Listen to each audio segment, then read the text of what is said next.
ఇలా ఉంటుంది. లిటరల్లీ అక్కడ కొబ్బరికాయలు కానీ తులసి మాలలు కానీ కొనమని చెప్తారు, కానీ అవేవి లిటరలీ తీసుకోవద్దు. ఎందుకంటే కొబ్బరికాయలు కనీసం దేవుడికి కూడా చూపించనివ్వరు, బయటే కొట్టిచ్చేస్తారు. అండ్ తులసి మాలలు కనీసం దేవుడికి కూడా చూపించి పక్కకు పెట్టరు. అలా వాళ్ళు తీసేసుకుని పక్కన బిన్లో అయితే వేసేస్తారు. అవి నెక్స్ట్ దేవుడికి చూపిస్తారా లేదా అని మనకైతే అసలు తెలీదు. ఇక్కడైతే కొబ్బరికాయలు కొడుతున్నారు.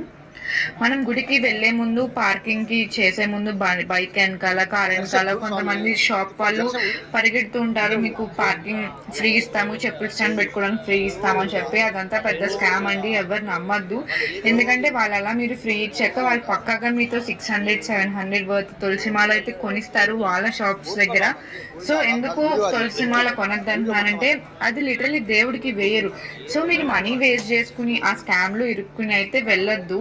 వాళ్ళంటే ఫోర్స్ చేయరు, కానీ ఇండైరెక్ట్ గా ఫోర్స్ చేస్తారనమాట. సో ప్రదక్షిణాల టైమింగ్స్ అయితే మనకి మారాయి.